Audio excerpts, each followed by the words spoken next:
Sejam todos muito bem-vindos. Rodrigo, boa noite, seja muito bem-vindo. Fed, seja muito bem-vindo. Boa noite para vocês. Boa noite, Flávio. Prazer estar aqui com vocês de novo. De novo, ressaltando aqui que o trabalho que você faz é super bacana, então é um prazer poder bater esse papo com vocês e trocar experiências. Como eu falei, a gente acaba sempre aprendendo mais. Boa, boa.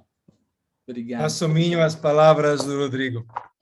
Eu estou super feliz de ter vocês dois novamente de forma conjunto. Eu fiquei nervoso quando eu entrevistei vocês individualmente, agora eu estou duplamente nervoso, né? Com dois executivos que têm uma baita admiração e acho que mais do que executivos que construíram carreiras sólidas, operações sólidas, eu acho que ambos têm essa visão de give back, de apoio, de construção, de devolver para a sociedade.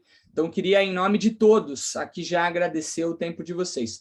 Falta muita gente entrar ainda, hein, pessoal? Vão lá, relembre os amigos. Tem muita gente que não entrou ainda. Queria começar esse bate-papo hoje, e esse é um programa novo, né? Que é a nossa terceira edição. A gente está sempre convidando dois presidentes de operações para trazer conselhos. Talvez a gente faça reflexões lá do início da carreira de vocês, trazendo os conselhos para esses jovens que talvez almejem ou não ser CEOs, presidentes, líderes, mas eu acho que vai ser uma oportunidade muito rica de aprender com vocês. E o primeiro ponto que eu queria trazer é que tem muito jovem iniciando suas carreiras, e talvez eu me inclua nisso, talvez, tá bom? Talvez eu me inclua nisso também, achando que vai ser CEO amanhã, começou a carreira agora, 2 aninhos, 3 aninhos, já vai ser CEO, e eu sei que vocês têm uma carreira longa, né? Até chegarem a ser presidentes de operações, muita coisa aconteceu. Queria que vocês contassem um pouquinho da percepção de vocês e seus conselhos para aqueles jovens que querem de forma muito rápida se tornarem presidentes. Se vocês pudessem também dar um overview, quantas cadeiras, quantos anos levaram para vocês assumirem a primeira cadeira de presidente? Eu queria começar com o Fed e depois ouvir o Rodrigo. Opa. Obrigado. Excelente pergunta. Bom, por sinal, assim como no chat alguém falou, eu junto com o Jair, ele falou, eu estou com 65 anos, quero ser presidente. Eu entrei jovem com essa mesma vontade. Eu acho que não tem nada de mal em ter ambição. Eu acho que ao longo da carreira você descobre algumas coisas importantes. A primeira é que, para algumas pessoas, o cargo de liderança é uma vocação, né? É uma coisa que você começa a ter com 5 anos, com 10 anos.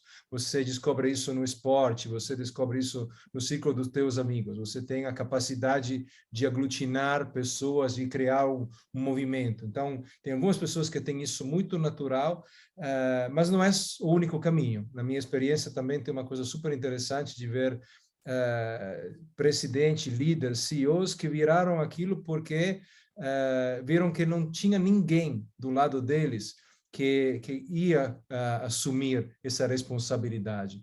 Eu acho que quando a gente fala de um cargo de liderança, vem claramente com alguns benefícios, um pouco de pompa, de título e tudo isso, mas principalmente vem com uma grande responsabilidade. Então, seja uma vocação que você tem desde criança, seja alguma coisa que você vai desenvolver, seja algo que alguém descobre em você. Isso eu acho que é uma coisa super importante. O meu talento, a minha capacidade de liderança foi descobrida muito cedo e reconhecida por algumas pessoas. Então, acho que também isso é parte. Em relação a velocidade ou quanto rápido você assume esses cargos, eu acho que não vejo isso como um ponto de chegada. Eu não vejo a liderança, por exemplo, eu estou a cargo de um papel importante na Adobe, não vejo isso como um ponto de chegada. Eu vejo isso como uma evolução. Tá? E uma evolução, então, um crescimento. É uma expansão. Você começa a assumir algumas cadeiras e, na minha opinião, quanto mais cedo você começa a experimentar com liderança, melhor, e essas cadeiras tendem a ficar maiores. Na minha experiência, eu nunca busquei o cargo, eu sempre busquei a experiência. Os trabalhos que me chamaram a atenção, onde eu acabei tendo oportunidades, foram aqueles onde eu enxergava uma experiência, uma oportunidade num caminho, é uma etapa, né? Então, muito menos olhar no destino, é muito mais olhar qual é o próximo passo, o que que isso vai agregar, e não só na minha vida do ponto de vista financeiro, mas também na minha experiência como ser humano. Se eu aprendo um outro idioma, o que que isso vai acrescentar na minha vida? Eu sou italiano, né? Como talvez dá para ver pelo sotaque, morei em Londres, morei aqui no Brasil, então esse tipo de coisas agregadas não são pequenas, e por isso estou dizendo, para mim foi essa experiência. Eu comecei relativamente cedo com cargo de liderança, mas é só nos últimos 7 anos que tive de verdade a oportunidade de liderar uma empresa de grande porte. Então, por favor, Rodrigo, a tua experiência. Estou bem curioso, por sinal. Obrigado, Fed, mas você fez pontos que eu acho sensacionais, em particular esse do que, quando você menciona que liderança, de alguma maneira, para boa parte das pessoas, acaba sendo algo que é reconhecido rapidamente, não mesmo numa situação, mas numa situação que vem de cedo. É aquela coisa de você querer sempre coordenar a turma da escola, e você vai para a faculdade, quer ser o líder de centro acadêmico, e vai para um grupo de trabalho de escola, você quer coordenar, orientar como as pessoas fazem. Então, tem um pouco da questão de vocação, sim. E o outro ponto que você comentou, que eu acho que é super importante, tem a ver com a questão de posição versus liderança, cargo versus liderança. Eu vou contar uma história interessante no meu caso. As duas coisas não são a mesma coisa. Você pode ter um líder que não tem cargo nenhum, e você pode ter um cargo que não tem liderança nenhuma. E, infelizmente, a gente acaba encontrando isso frequentemente. Felizmente, essas lideranças essas posições de liderança duram pouco, né?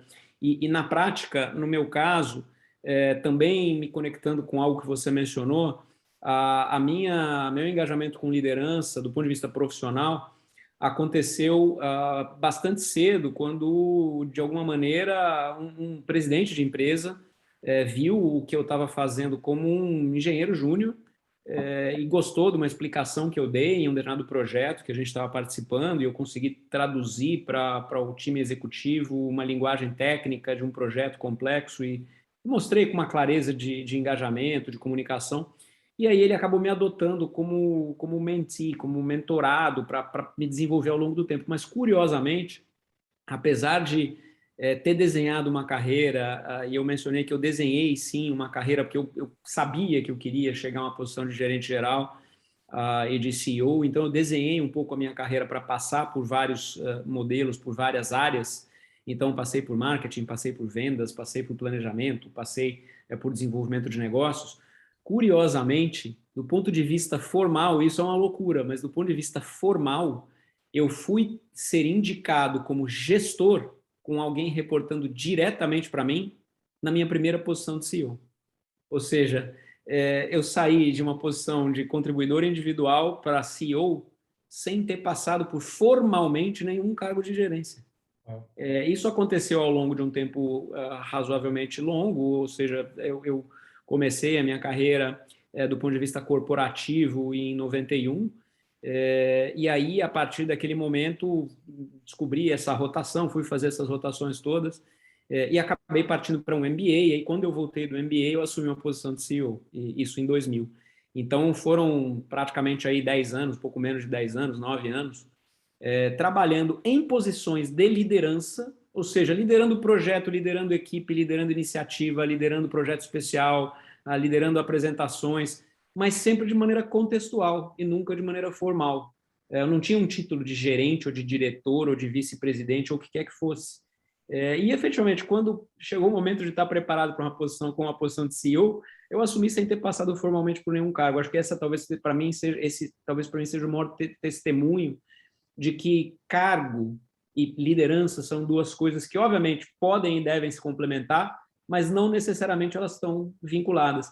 E aí, talvez a primeira dica assim, que eu coloco para vocês, isso eu falo para muita gente dentro de casa, quando eu contrato, para as pessoas que eu estou orientando, e para os jovens que começam carreira e que querem seguir uma carreira corporativa. E aí tem um outro caveat que eu também já comento, é que, em primeiro lugar, há liderança, ela é o que você faz, é aquilo que você, de fato, consegue colocar no teu contexto. E mais do que nunca, a liderança contextual faz toda a diferença nas empresas que vão dar certo e não vão dar certo. Em determinados contextos, eu estou num grupo de trabalho participando de uma determinada discussão e a liderança da discussão não tem que ser minha, não tem que ser de vice-presidente, não tem que ser de diretor, tem que ser do estagiário, que foi quem fez o maior trabalho sobre aquele tema e ele tem que conduzir, ele tem que liderar, ele tem que se posicionar. Então, a liderança realmente vem muito do posicionamento, vem muito da tua capacidade de entregar. E a segunda coisa que eu menciono, e aí isso vai para a posição, quando eu contrato para uma posição, eu falo, pessoal, essa posição aqui, quem vai fazer é quem a ocupa. Ela pode ser enorme, ela pode ser pequenininha. Então, uma posição de gerente júnior, novamente, ela pode ser gigante, ela pode tocar a empresa inteira, ela pode influenciar o que a empresa faz.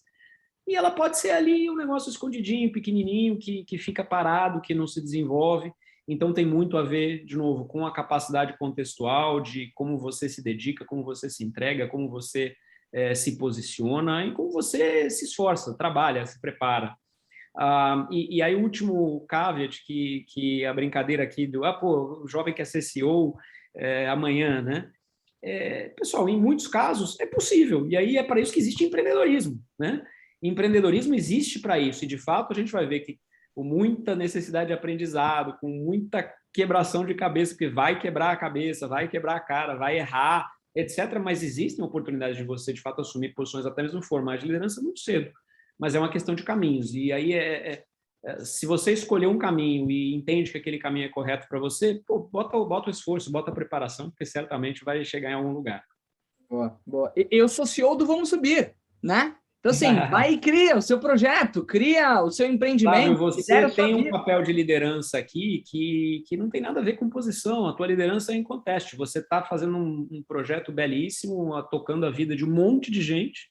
E o CEO do Vamos Subir ou não o CEO do Vamos Subir, cara, de novo, independente da posição, do título do cargo, você está tocando a vida das pessoas, está melhorando a vida das pessoas, né? Não, é claro, foi uma brincadeira para dizer que, enfim... eu sei, é só para mostrar que, assim, o quanto às vezes as pessoas se apegam a título, a nome, a caixinha, e não é isso, né? Eu queria só destacar alguns pontos e trazer uma discussão para vocês. Primeiro, a visão de que o fato de ser líder não necessariamente exige-se um cargo, bem como o cargo pode não ter liderança. Eu quero trazer essa reflexão para esses 1.200 jovens que estão conectados aqui conosco. Pessoal, você não precisa ter um cargo para exercer liderança, principalmente na sua vida e, naturalmente, para as outras esferas de atuação dela, né? No seu trabalho, por exemplo. Você não tem que esperar alguém pedir para você fazer alguma coisa, você não tem que pedir permissão, talvez, para levantar a voz e trazer sua opinião e tentar gerar valor para as pessoas. A gente precisa, primeiramente, liderar a nossa vida. E à medida que a gente começa a liderar a nossa vida, naturalmente a gente vai conseguir exercer influência e liderar, por que não, outras pessoas, gerando valor para elas e etc. Eu gostei muito do que vocês trouxeram, né, Fed, falando sobre experiências que te traziam ou iriam te trazer oportunidades de evolução. E você mencionou um ponto também que em alguns momentos a liderança ela é descoberta, é um talento nato, né? E acho que vocês dois têm isso, né? De liderança, de puxar, de executar, inspirar as pessoas. Vocês lembram o momento que vocês descobriram ou que alguém falou assim, caramba, Fed e Rodrigo vão ser líderes? Vocês conseguem associar? E como o Rodrigo colocou, talvez é no esporte, talvez é num trabalho voluntário. Vocês conseguem lembrar qual que foi a situação que vocês falaram, quero, né, ser líder, ou posso ser líder, ou que alguém descobriu isso em vocês? Começando talvez com o Fed. Então, antes de responder, posso só... Por favor, fiquem à vontade. Você falou algumas coisas super importantes. Eu acho que é um conceito, e obrigado por construir em cima do que eu e o Rodrigo falamos, né? Eu acho que tem uma coisa fundamental que é, você pode exercer liderança no teu dia a dia. E isso, eu vou dizer, significa algumas coisas. Primeiro, tem uma bela definição que alguém me passou, que é um líder não é um termômetro, mas é um termóstato. Ou seja, não é simplesmente a questão de medir a temperatura, mas de influenciar a temperatura. Talvez aqui no Brasil a gente falaria ar-condicionado, que é mais por enquanto, hoje em São Paulo o termômetro seria bom. Mas é aquela questão, como é que você muda, né? A tua capacidade de liderança tem a ver com o impacto que você gera em um determinado ambiente. E por isso você não precisa estar sentado numa cadeira com 1.000 funcionários, 3.000, 5.000 funcionários. Isso você pode exercer, pode treinar todo dia. Tá? Como é que foi? E tem outra forma de medir o teu impacto, que para mim funciona muito com as fotografias. Para mim, liderança você tira uma foto no momento que você entra numa situação e tira uma foto no momento que sai daquela situação. Se essas duas fotos são diferentes, e idealmente a segunda é melhor que a primeira, o teu papel de líder, que seja uma situação familiar, que seja uma situação do dia a dia, que seja uma situação de esporte, você está cumprindo essa coisa. Então, esse é um ponto que eu queria ressaltar. O segundo, eu acabei de falar isso numa conversa com uma pessoa no nosso time, que estava justamente me perguntando, mas como é que eu chego naquela posição? Para mim, a forma mais fácil de chegar numa posição que você quer é se comportar o mais possível como se essa posição já fosse tua, tá? Porque de um dia para o outro, principalmente no mundo corporativo, se abre uma vaga, eu não sei se acontece com você, Rodrigo, também, mas comigo é muito natural que alguém olhe e fale, como é que a gente vai preencher essa vaga? A Luciana já está, né? A Verusca, o Pablo, né? É muito o Rubens, o Marcos, né? Então essa questão de você já se projetar um pouco, né, na frente ajuda. Agora, eu fui muito disciplinado, então vou responder a tua pergunta. E a resposta simples foi: eu me dei conta disso um pouco depois, mas com certeza no esporte e na escola, eu tive duas coisas. Uma, o ambiente onde eu tive a oportunidade de exercer a liderança.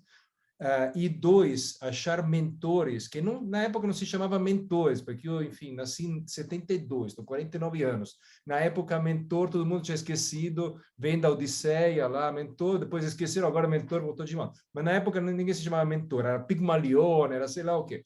Mas eu tive no esporte e na escola alguém que olhou para mim e falou: você precisa estar nessa posição, você precisa ter isso. Então foi muito, mas eu me dei conta disso muito depois de ter colecionado um cargo de liderança e ter lido um livro sobre liderança. Falei, opa, olha aí, com 13 anos eu estava nisso. Então excelente ponto de reflexão e obrigado por trazer, Fed. Eu só queria fazer um ponto sobre esportes. Eu não sei se vocês sabem, acho que sim, eu joguei futebol profissionalmente até os meus 19 anos. Como vocês podem ver, eu não era tão bom, né? Tanto que estou aqui com vocês. Mas eu acho que todo jovem, principalmente no início ali de, assim, infância, deveria fazer um esporte. Na minha opinião, o esporte ele traz duas coisas. Primeiro, ele traz uma capacidade de alcançar o seu pleno potencial em situações adversas. Então, ele vai trazer uma capacidade resiliente, uma capacidade de buscar o extra mile, e ele também vai revelar o seu caráter. Porque muitas vezes no esporte ou na competição é que vai sair ali, talvez pular uma etapa de forma desonesta ou não, ou fazer alguma coisa que jogue ou não a favor. Então, eu pessoalmente sou um fã do esporte, porque o esporte traz a competitividade, especialmente a competitividade vai revelar o pleno potencial e vai revelar, de fato, os valores das pessoas diante de situações adversas. Só esse comentário aqui. Rodrigo, para ti, teve algum momento ali que você falou assim, é isso ou alguém falou isso?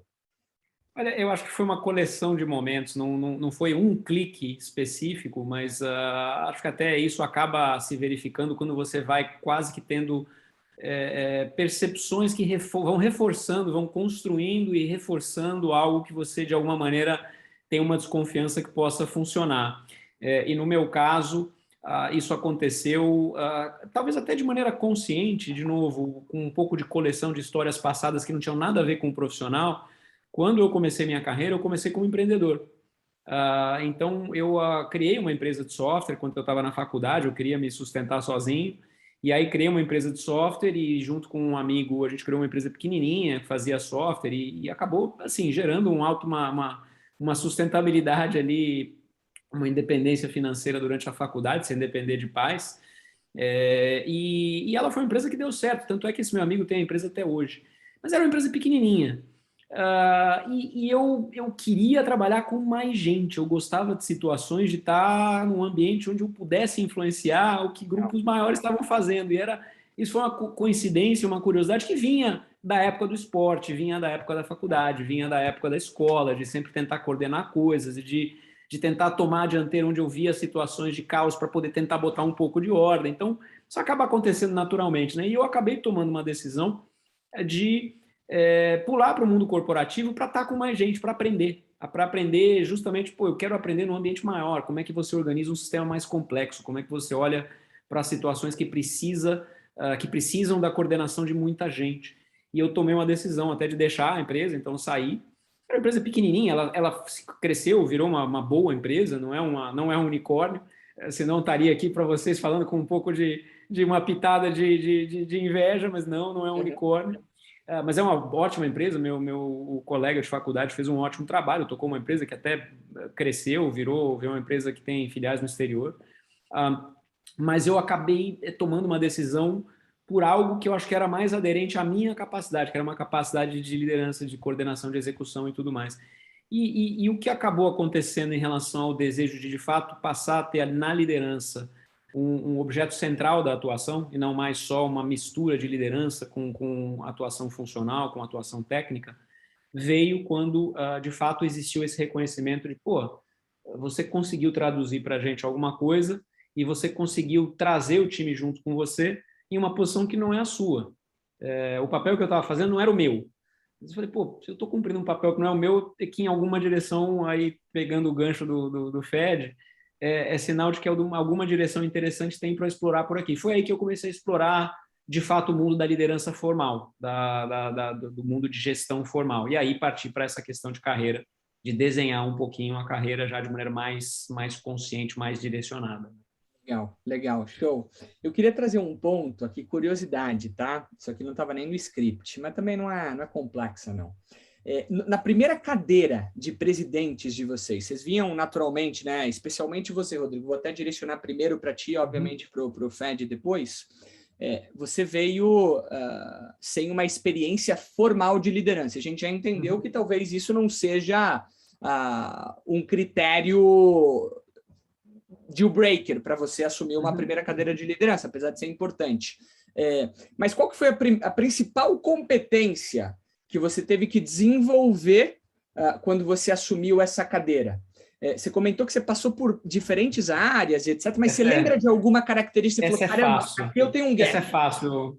Boa. Essa é fácil, Flávio. Essa é fácil, porque na prática eu acho que quando eu estava falando aqui da diferença entre posição e líder, posição e liderança, talvez essa seja uma das mais confundidas, até mesmo por quem aponta a liderança, aponta as posições, que é a capacidade de você entregar resultados e obter vitórias e conquistas e mover objetivos para frente, não sozinho.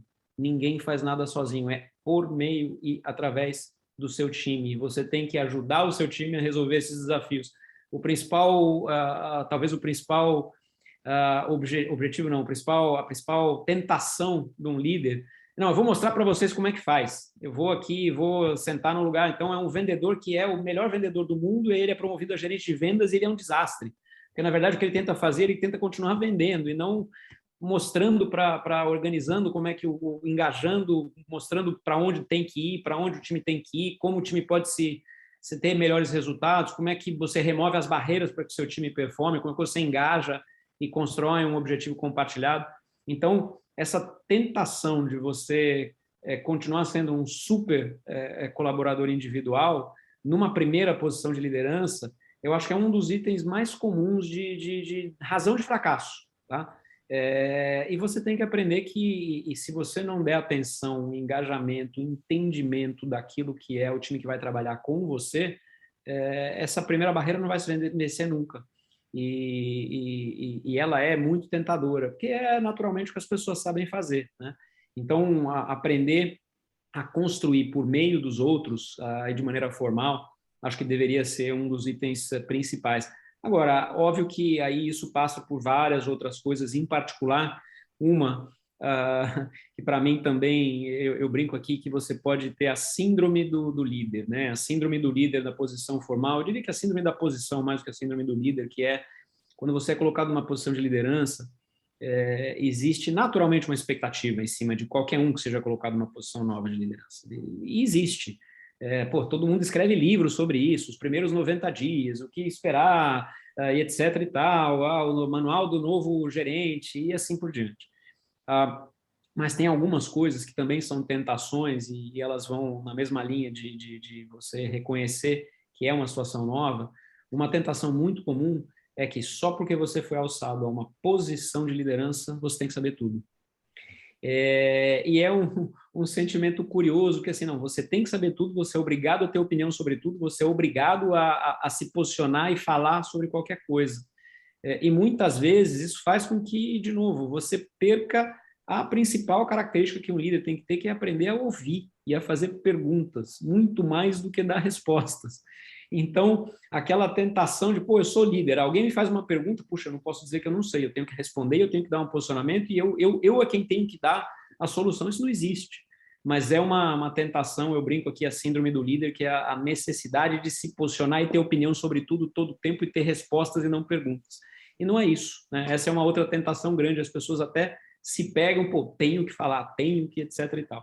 E tem uma terceira, só para completar aqui o quadro, que acho que essa aí vai muito de um pouco de característica pessoal e um pouco de vocação também, que é a síndrome do pequeno poder. Assim, essa, infelizmente, ela acontece muito. Aí eu já estou falando de uma distorção, de uma distopia, de uma posição de liderança.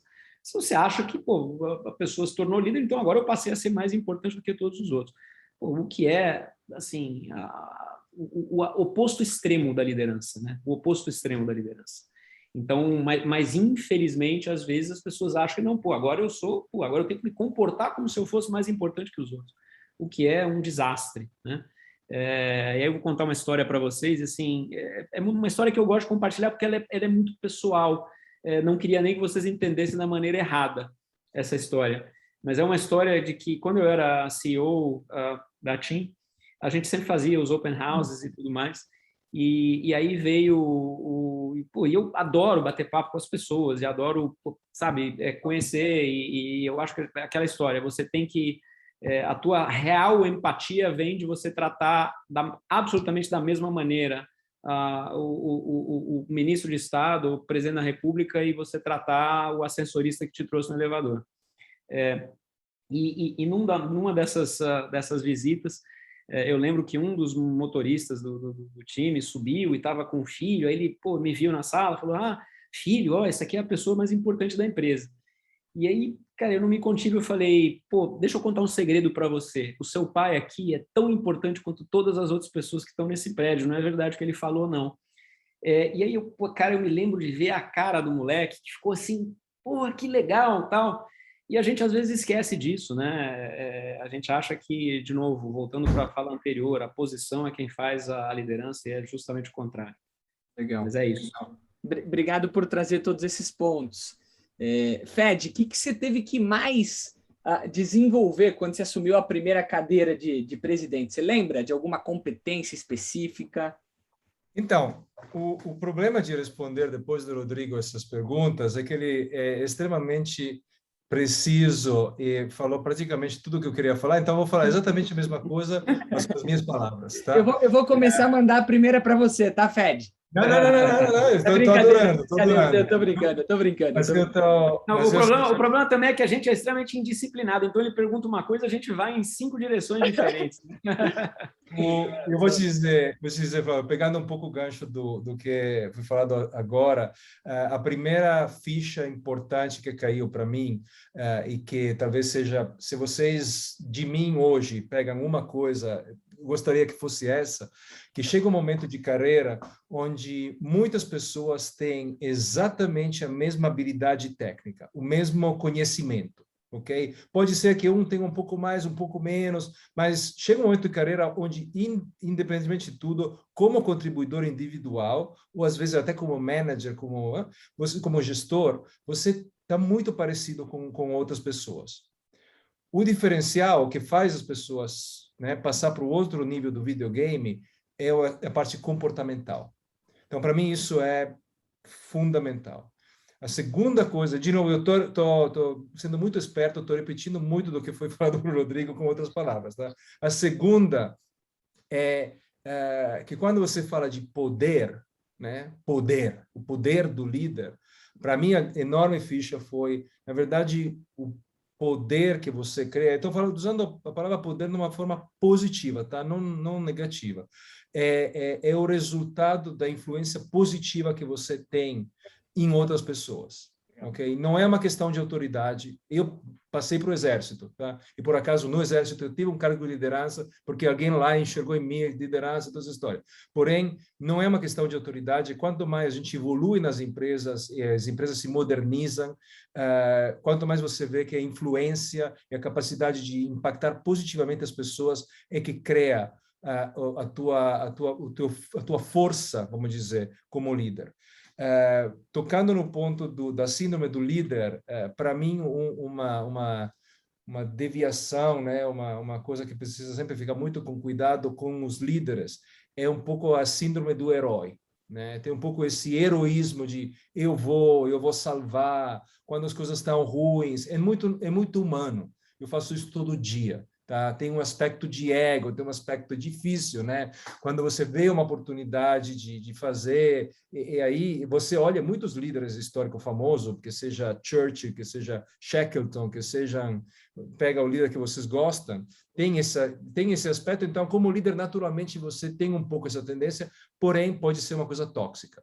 Porém, você pode, com esse momento de heroísmo, privar outras pessoas de aprendizado, privar outras pessoas de oportunidade. Então, isso é importante. E o último ponto que eu queria ressaltar, porque, enfim, líder, né, tem aquela questão, é um líder bom, é um líder ruim. Primeiro, somos seres humanos, então a questão do líder bom e o líder ruim é um pouco a pessoa boa, a pessoa ruim. Estamos todos num espectro. E num dia bom, eu sou bom, num dia ruim, posso ser ruim. Eu acho que quando você tem, independente do líder que você tem sempre uma oportunidade de aprender. Eu vou sinceramente confessar que eu aprendi também olhando, vendo, trabalhando, eu não teve muitos, mas passei por alguns líderes não excepcionais e eu aprendi muito com eles. E aprendi as coisas boas que ele fazia, porque tem sempre alguma coisa boa que o profissional num certo cargo consegue te passar, mas também aprendi a que não fazer. Então, não enxergue um líder ruim necessariamente como uma maldição.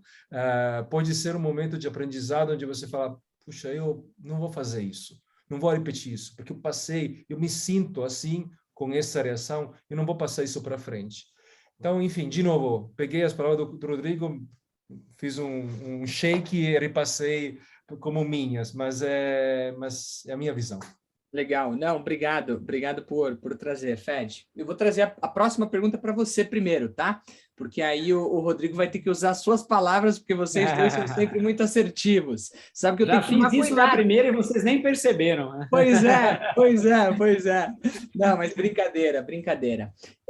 Eu queria talvez aterrissar um pouquinho para trazer alguns conselhos para os jovens que estão iniciando suas carreiras ou aqueles que não são tão jovens, né? Lembrando que está tudo aqui, né? O mindset, o quanto a gente tem de capacidade de se reinventar. A gente falou aqui no início no chat, né? Eu quero ser CEO aos 60, e tá tudo bem, né? Como você pode ser um estagiário aos 60. Tudo vai depender da capacidade dos profissionais que estão aqui em se reinventarem e buscarem assumirem os seus papéis de protagonistas. O ponto que eu queria trazer é, vocês como CEOs, presidentes de operações, Fed, começando contigo, se algum jovem, né, quer trabalhar numa Adobe, quer começar a sua carreira ali, ou quer ingressar ali e ter sucesso, quais seriam os seus conselhos para que essa pessoa pudesse ter sucesso? Seja numa linha técnica, numa linha comportamental, o que o jovem hoje, para ter sucesso numa Adobe, qual que seria o seu conselho de presidente para quem está começando ali o Day One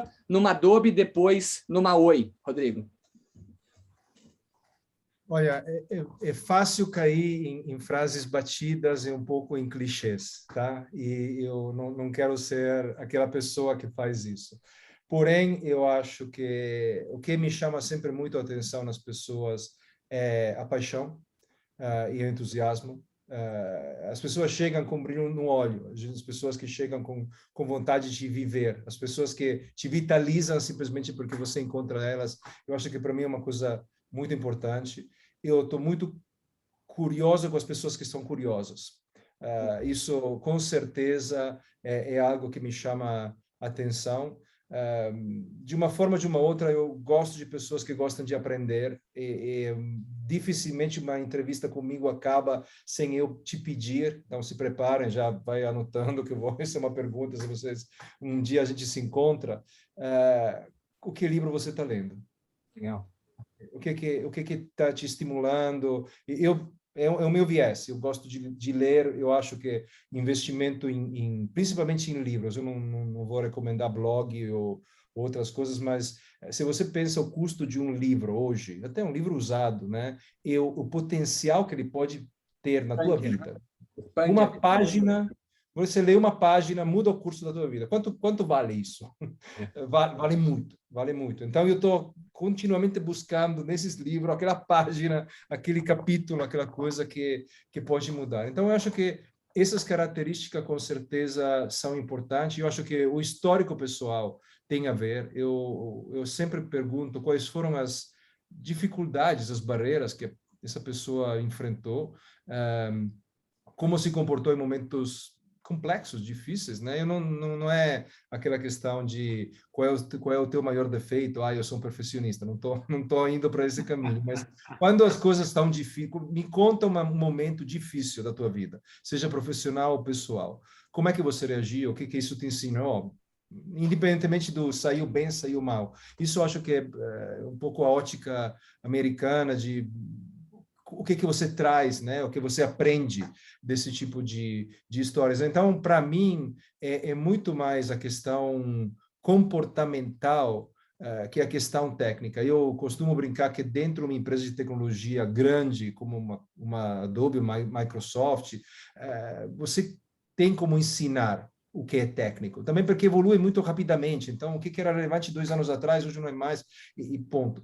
Mas as questões comportamentais, né, de garra, de brilho nos olhos, de vontade, de paixão, aquelas aí são um pouco mais difíceis de ensinar. Talvez seja impossível ensinar. Você pode inspirar isso. Então, eu acho que um pouco isso e fundamentalmente a capacidade de colaborar.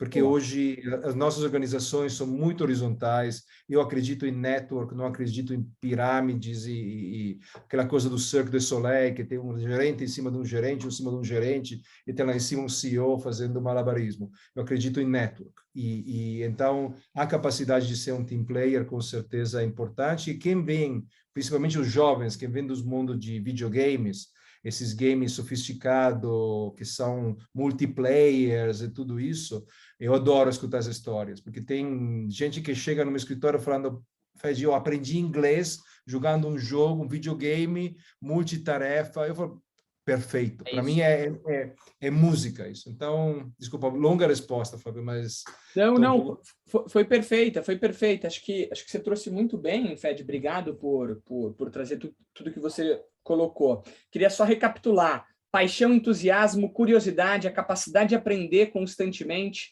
entender as experiências pessoais e os históricos, em que momento eu tive uma dificuldade, em como eu agi, isso é super importante, pessoal. Então, se a gente olha hoje para as oportunidades que existem no mercado, é claro que tecnicamente é super importante, mas o que vai diferenciar o comportamental. Esse é um dado que eu falei até na nossa última conversa, Rodrigo. Quase 70% das demissões no Brasil, Fed, elas acontecem por falta de habilidades socioemocionais. E na prática, pessoal, até como o Fed brincou para não parecer clichê, ser curioso é ter a coragem de levantar a mão e falar assim, pessoal, não sei, vocês podem me explicar? Por que isso? Por que aquilo? Demonstrar vontade, ambição, paixão no dia a dia quando você chega no escritório e cumprimenta as pessoas. Quando as pessoas estão para baixo, talvez numa situação desafiadora, vamos lá, pessoal, vamos construir. Eu acho que a gente pode. Na prática é isso que vai fazer a diferença. Na prática, é isso que vai abrir portas para vocês, para mim, para nós, como seres humanos e como profissionais. Então, obrigado, Fed, por trazer esses pontos. Rodrigo, para você, o cara quer ter sucesso ali, o jovem, né, o homem, a mulher, enfim, o rapaz, a menina que estão iniciando, o que precisa ter para ter sucesso no Maoi, na sua opinião? O Fed mencionou uma coisa, eu queria reforçar essa coisa, que, puxa, temos que ter cuidado, não quero repetir clichês, etc. e tal. No entanto, acho que vale a pena lembrar de uma coisa, né? Os clichês existem por uma razão, né? Eles existem porque, de fato, é o que acontece tanto que vira clichê. Então, boa parte das características que o Fed mencionou, 200% de acordo, talvez ressaltando em particular uma, que eu acho que é uma grande coincidência que a gente tem aqui, que para mim é a sede intelectual, a curiosidade, a vontade de aprender e a vontade de fato se desenvolver. Porque se você não tiver isso, dificilmente você consegue ter uma perspectiva de crescimento, de realização de pleno potencial. Mas, além disso, acho que eu destacaria duas outras coisas, complementando o que o Fed mencionou. Uma delas, que para mim, as duas são muito críticas, mas eu acho que uma delas se manifesta muito mais como comportamento, como habilidade comportamental, e a outra se manifesta como uma mistura de técnica e comportamental. A que é puramente comportamental é a integridade e honestidade intelectual, inclusive, tá? É a capacidade de fato colocar as coisas de maneira clara, de não tentar disfarçar o que não é, ou fazer entender que uma coisa que foi de um jeito foi de outro, ou dar a direção daquilo que você está vendo que está acontecendo e tentar mostrar que não é aquilo, ou até mesmo entender que a gente tem algumas situações aqui que estão completamente fora da área de domínio de uma pessoa e nas conversas é natural você ver isso, principalmente em processo de entrevista. É interessante quando você pergunta algumas coisas e vê, mais uma vez, aqui é quase que a síndrome ao contrário, e a pessoa tenta responder tudo como se ela soubesse tudo. Isso não existe, gente. Se eu faço 100% das perguntas para um candidato, ou ele não deveria ser um candidato, ou tem alguma coisa errada com as respostas. Então, tem a questão de honestidade, integridade e honestidade intelectual, que para mim é muito, muito crítica. Uma coisa que me dói na alma é quando eu escuto numa discussão, e aí eu tento me portar dessa maneira em todas as situações, inclusive em processo de negociação, que é muito difícil você achar que você deve ter respeito por alguém que fala uma coisa que é obviamente não honesta intelectualmente, né? Então essa para mim é uma característica importante. Mas a segunda, que eu falo que é uma mistura aqui de comportamental com técnico, e eu mencionei no nosso último bate-papo, é aquela história do preparação, preparação, preparação. Ou seja, se você tem uma oportunidade, se você tem uma tarefa, se você tem um contexto interessante para mostrar o que você está fazendo, para avançar, começando pelo próprio processo de entrevista, você tem que se preparar. Porque se você não se preparar, você não entrega, você entrega muito menos que o seu potencial. E isso vai das coisas mais bobas, tá? É aquela história, poxa, se eu for fazer uma entrevista, se eu fosse um jovem, fosse fazer uma entrevista com o Fed hoje e tivesse lá na busca com uma posição da Adobe, o que é o mínimo que eu teria que fazer? Cara, eu teria que ter entrado no site da Adobe de cabeça para baixo para entender qual é a estratégia da empresa, para onde ela está indo, o que aconteceu, como é que foi o último report de resultado trimestral, quais são as principais áreas que ela quer desenvolver, que tipo de habilidade ela está buscando. Teria que entrar no LinkedIn do Fed, entender por onde ele passou, do que ele gosta, por que empresas ele já passou, que informação ele tem, para poder engajar numa conversa que fizesse sentido, para dar exemplos que para ele fossem relevantes. Então, assim, dá para se preparar para tudo, para tudo. Isso vai desde o primeiro momento até, obviamente, o momento em que você está dentro de casa, está engajado, está ali numa posição funcional que vai ter capacidade de ir adiante. E a mistura dessas duas coisas leva a uma terceira, que eu acho que é a capacidade aqui de accountability, é aquela de realmente não deixar a bola cair, de assumir responsabilidade, de novo, independente da tua posição. Aí, lembrando do clichê, Fed, trazendo o clichê, eu ia falar com outras palavras, mas deixa eu usar o clichê mesmo, é fazer mais do que é o esperado, é fazer mais do que o job description, né? Assim, se você entra ali e você tem uma oportunidade de entregar mais do que aquilo que foi pedido, esquece do clichê, mas... E eu venho ali, não, tá aqui, olha. Eu faço uma pergunta, pô, Flávio, qual é o número dessa métrica aqui que aconteceu no mês passado? Ah, o número é 50. Eu falei, pô, você me entregou o que foi pedido.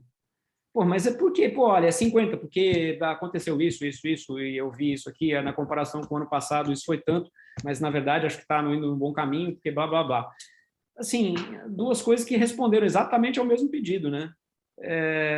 Mas você puxar a responsabilidade, você ocupar espaço, você ter essa aí eu vou me conectar com a paixão que o Fed mencionou, você ter essa fome, essa vontade de fato de querer assumir responsabilidade, faz muita diferença e ela é claramente reconhecível.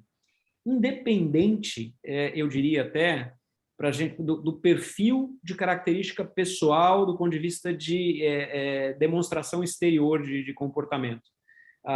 Paixão não necessariamente significa ser uma pessoa extrovertida, flamboyante, que fala muito, que etc. Não é necessariamente isso. Você pode ter paixão e ser extremamente curioso intelectualmente, motivado, agarrando oportunidade, mas ser uma pessoa mais reservada, mais tímida, que fala um pouco menos, mas você pode continuar demonstrando, do ponto de vista de ação, toda a sua paixão, todo o seu desejo de avançar. E a gente tem que aprender também que o mundo é feito de pessoas diferentes, né? Não dá para esperar que todos sejam da mesma maneira, no mesmo molde, do ponto de vista aí não de habilidade comportamental, mas de expressão de comportamento, né? Boa, boa. Obrigado pelos exemplos também, Rodrigo. Tem uma pergunta, a gente já está chegando no final, então eu quero trazer as perguntas. Vamos, na verdade, fazer o primeiro... Tá passando rápido, né? Vamos fazer a foto. Vamos lá, eu vou tirar uma foto aqui que a gente vai postar. Deixa eu só fazer um negocinho aqui, ó. Show. Vou tirar agora. 1, 2, 3 e... Foi.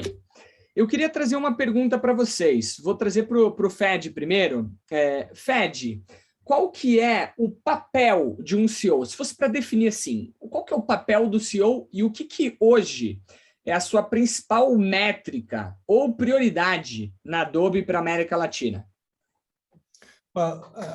A métrica é algo que vem junto com o job description, tá? Então, a métrica, principalmente de quem lidera uma operação comercial, porque no final das contas, na América Latina, a gente tem muito menos desenvolvimento, empresas de tecnologia que tem Califórnia, Índia, o desenvolvimento acontece aí, e aqui é muito mais uma embaixada comercial, vamos dizer, da Adobe. Então, existem coisas extremamente fáceis de se mensurar, tá? Trimestre por trimestre, número por número, e obviamente a gente tem uma ciência atrás disso. Mas se eu tivesse que identificar os dois que são mais importantes para mim, sem dúvida a atenção e o cuidado com as pessoas que trabalham conosco, tá? O nosso time. E o segundo impacto que a gente tem no ecossistema, que obviamente começa com os nossos clientes, se estende aos nossos parceiros e tem um impacto na comunidade. Então, isso, por exemplo, que a gente está fazendo aqui. E são coisas talvez não sempre mensuráveis, tá? Ou não tão precisamente mensuráveis, tá?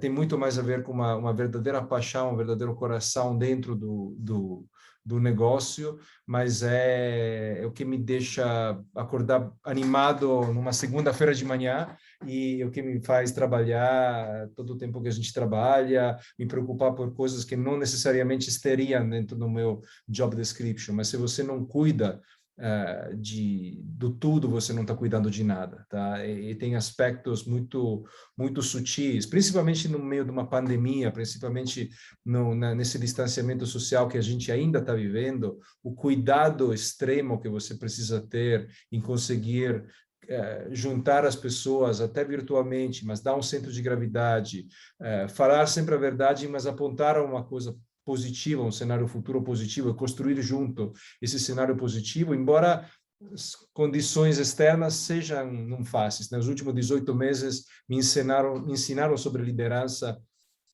muito, principalmente a ser presente quando você não consegue estar presente. Como é que eu consigo acompanhar a vida e a carreira de pessoas com que eu não encontro diariamente.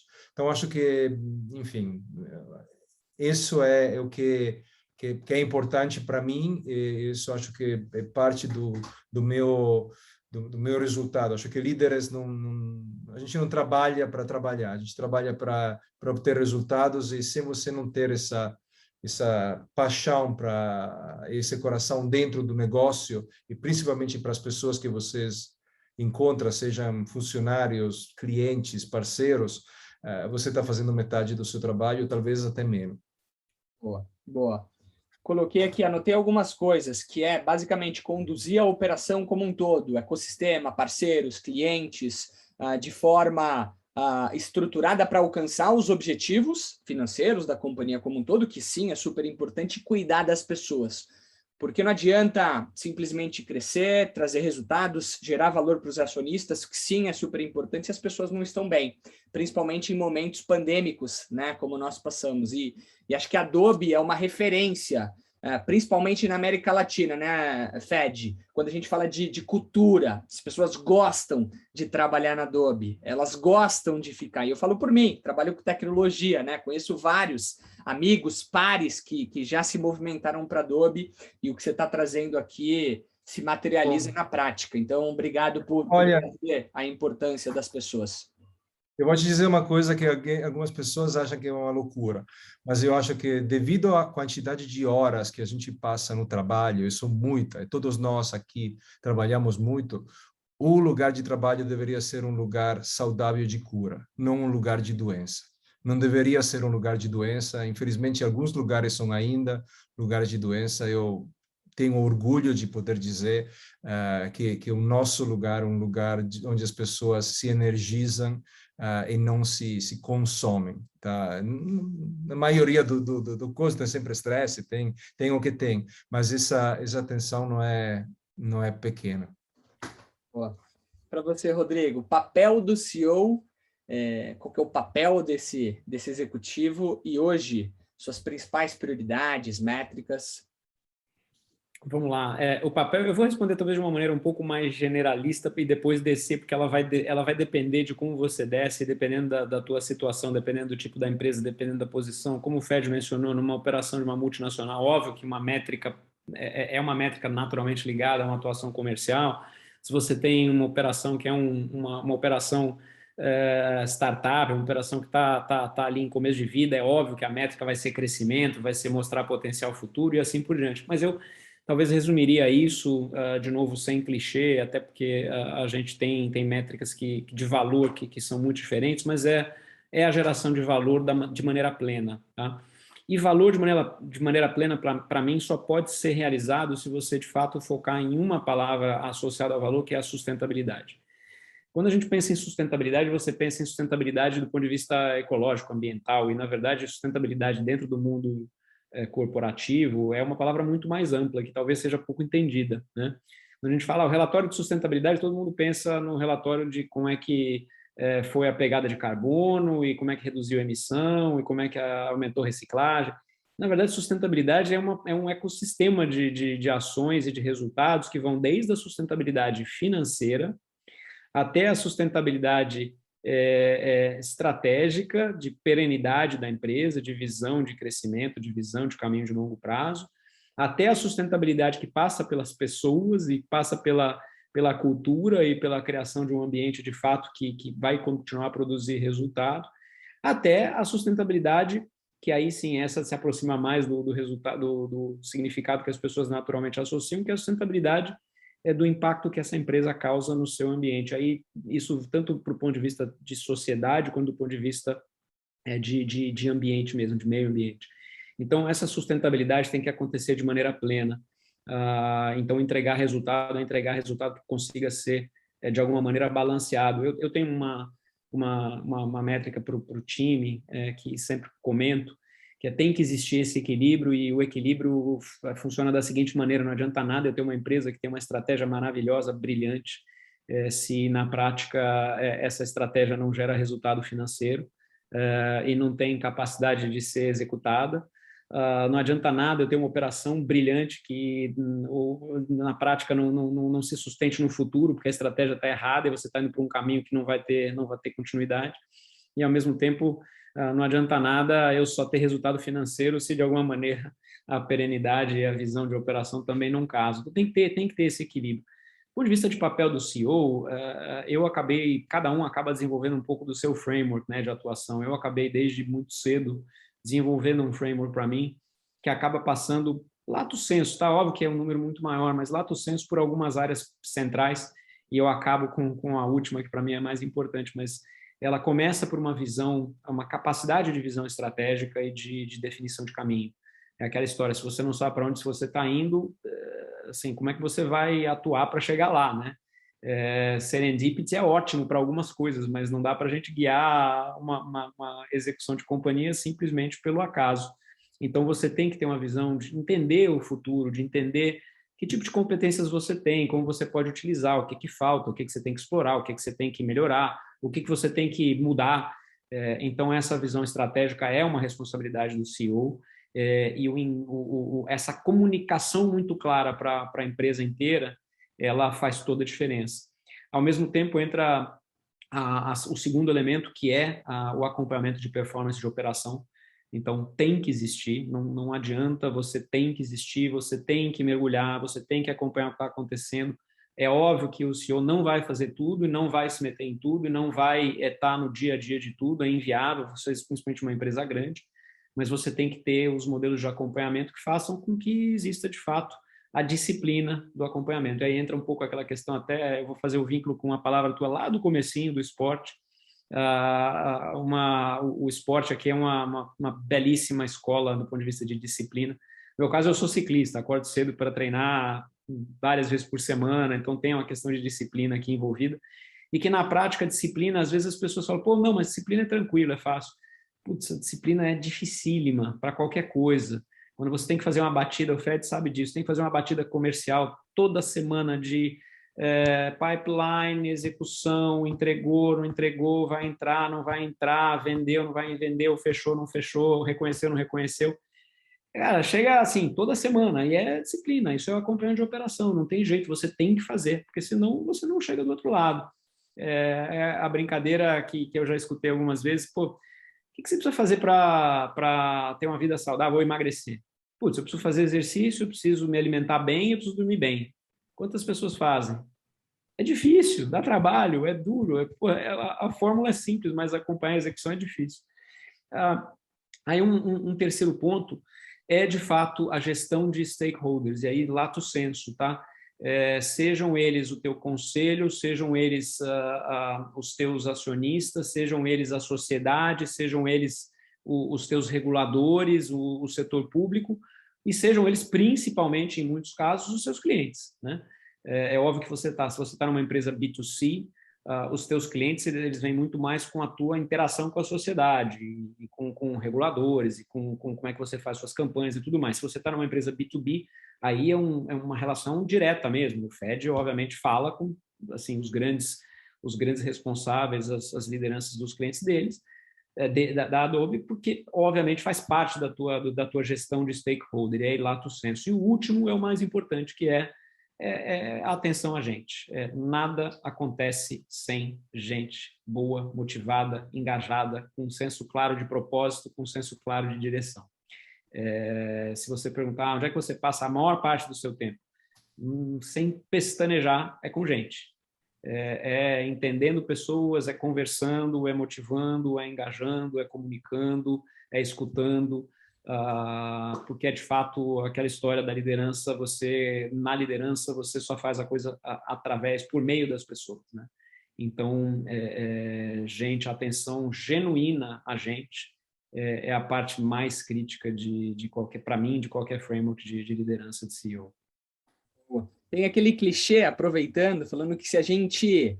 Que negócios, eles são baseados em pessoas. E se a gente não entende de pessoas, a gente não entende de negócios. Então, só trazendo também essa reflexão. Obrigado por trazer, Rodrigo. Eu sei que o tempo está curto e eu quero respeitar o tempo de vocês, o tempo de todo mundo. Queria trazer uma pergunta, que foi uma pergunta anônima, inclusive. falando que hoje em dia é muito comum lideranças despreparadas. E ela trouxe, ou ele trouxe, que tem convivido com alguns líderes que acham que conseguem motivar ou conseguem as coisas à base do grito, né? Ou de imposição, completamente arrogantes e etc. com os times. Como é que vocês enxergam esse comportamento em lideranças? Porque acaba existindo. E como, acho que mais importante, como é que a gente resolve esse problema? Como é que você enxerga isso? Como você enxerga isso, Fed? Olha, eu de verdade, eu passei para o exército, então sei bastante coisa sobre liderança e autoritarismo e como isso funciona. Funciona em alguns ambientes. Eu acredito que numa empresa moderna, principalmente numa multinacional ou uma empresa de grande porte, é uma fórmula para dar extremamente errado. Eu não acredito nessa questão do grito. Eu acredito que sim, precisa ser intenso, porém não tenso. Okay? Eu acho que a liderança generativa é justamente aquela que consegue trazer motivação, e raramente você se sente motivado se alguém grita com você e coisa. O que não significa não ter cobrança, que não significa ter conversas difíceis, mas a conversa difícil é sobre um ponto, não sobre o caráter de uma pessoa. 90% das vezes, depois você tem uma questão de caráter aí, talvez seja uma conversa ainda mais difícil, tá? Mas eu acho que o erro das pessoas, quando um líder erra, e eu, na minha carreira, com certeza errei muitas vezes, é um pouco em confundir essa imagem do líder autoritário, que dá direção, que com heroísmo resolve e que diminui as pessoas, né? No processo, acho que não sei se chegou a funcionar em algum momento, provavelmente sim, mas não é um modelo presente e futuro. Eu duvido muito, e a pandemia demonstrou um pouco isso. Tá? Eu acho que de novo, o nível de empatia que a pandemia nos demandou demonstrou justamente um pouco o limite de uma liderança que é simplesmente na dureza, na cobrança e na frieza de você é um número, você para mim é um número, por aí vai. Eu acho que estou achando muito menos líderes assim. Na minha experiência da Adobe, eu teve a sorte de não ter pessoas com esses viés, com essa tensão, mas pessoas muito intensas. Enfim, não sei, eu acho que é um pouco por aí. Não sei o que o Rodrigo acha. É exatamente a mesma linha e se eu pudesse resumir, eu comunico isso bastante para os meus times, até mesmo porque eu não consigo tolerar conviver com esse tipo de situação. Eu acho que para mim não é liderança, é uma tentativa de exercer um poder por meio de um instrumento não genuíno. E para mim a frase, ela sempre me marcou há muito tempo, que é hard on issues, soft on people.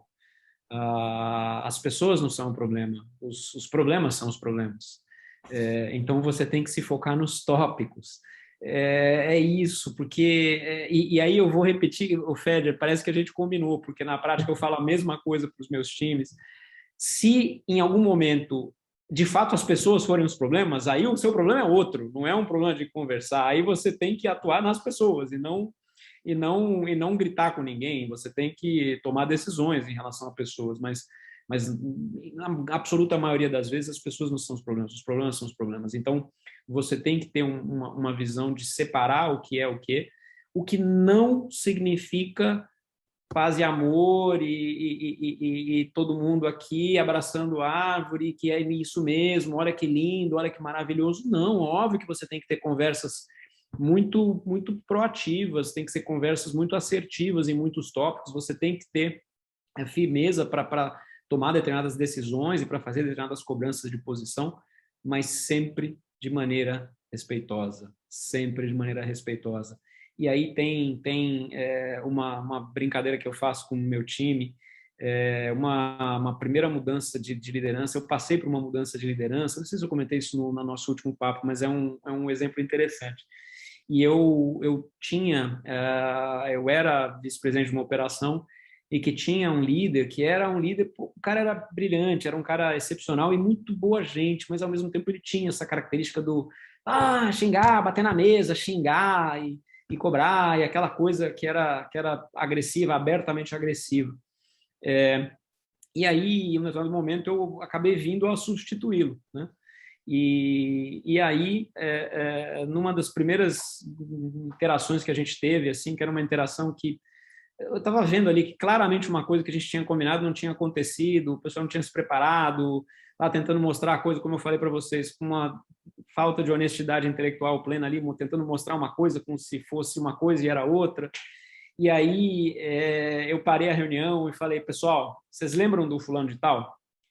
Pois é, essa seria a hora que, se ele tivesse aqui conduzindo essa reunião, ele teria dado 5 porradas na mesa e xingado 4 das pessoas que estão aqui. Está entendido o recado? Vamos resolver? E aí as pessoas assim, opa, assim, entendi. Sério, então foi um pouco de, entre aspas, de humor naquele momento, mas assim, você não pode se abster das suas conversas difíceis e das tuas cobranças, do teu posicionamento firme, mas sempre com respeito, sempre com respeito. Boa, boa. Senhores, estamos chegando ao fim. Foi um MBA isso aqui, um MBA de carreira, de vida. Queria, enfim, agradecer demais. Para mim também. Aprendi muito aqui. Eu falei para você, nessas a gente sempre aprende. Aprendemos muito. O que eu fiz? Eu fiz um post lá no LinkedIn, quero incentivar as 1.600 pessoas que estão aqui. Vamos lá, pessoal, não vai dar para responder todas as perguntas, né? Tempo do Fed, do Rodrigo, tempo de vocês. Então vai lá no LinkedIn e deixa seu feedback. Não tenho dúvida que eles vão ler. Minimamente eles vão ler. Vão ver ali o que vocês falaram, o que vocês acharam. E eu acho que isso é super importante, pessoal, para que a gente convide eles novamente e que eles aceitem. Terceira vez deles, aí a gente pede música no Faustão, eles têm que saber que vocês estão engajados, que está sendo bom. Como foi bom para mim, sem dúvida foi bom para todos vocês. Fed, Rodrigo, alguma palavra final, algum conselho, algo assim aberto para vocês aqui terminarem esse nosso bate-papo? Eu já queria, antes disso, agradecer muito. Assim, vocês são executivos referência, vocês fazem o que vocês fazem tão bem, porque vocês são muito bons tecnicamente, comportamentalmente, mas mais do que isso, vocês, para mim, são referências em líderes, seres humanos, que estão aqui devolvendo para a sociedade, que estão aqui deixando um legado. Obrigado por isso, obrigado por levantarem essa bandeira, obrigado por puxarem, através do exemplo de vocês, outros executivos, porque muitos deles acabam querendo participar porque o Rodrigo veio, porque o Fed veio. Então, a gente está muito feliz, orgulhoso e muito humilde de ter vocês conosco, e de alguma forma nos inspirando e nos ensinando com tanta bagagem que vocês construíram ao longo da vida de vocês. Então, em nome de todo mundo que está aqui, muito obrigado por isso, tá bom? Rodrigo, por favor. Bom, acho que aqui, de novo, sempre um prazer estar com vocês, sempre bacana participar do teu processo, participar das tuas iniciativas. Acho que é uma maneira, como você mencionou, de devolver para a sociedade e adoro, gostaria de fazer isso até muito mais do que eu faço, mas talvez assim, sempre com aquele viés que eu mencionei no começo. O legal dessas ocasiões é que a gente aprende, bastante, é que a gente também tem a capacidade de olhar para uma situação e se eu pudesse deixar vocês com uma mensagem, essa: não parem nunca de aprender. Eu fui num evento esse final de semana e é um evento que, sobre uma porrada de coisa bacana e com jovens de 20 anos, 25 anos, 30 anos, trazendo coisas que você nunca viu antes. E aí é ótimo você se sentir pequenininho. E aí é nesses momentos que você fala assim, poxa, a única certeza aqui é que eu sempre vou ter muito para aprender. Enquanto isso estiver acontecendo, certamente é bacana ter esse tipo de comportamento, esse tipo de troca de experiência. Obrigado, Rodrigo. Obrigado. Fantástico. Eu vou complementar um pouco, porque o Rodrigo foi alto e eu vou ser mais tático no meu fechamento. E é o seguinte, para quem quer entrar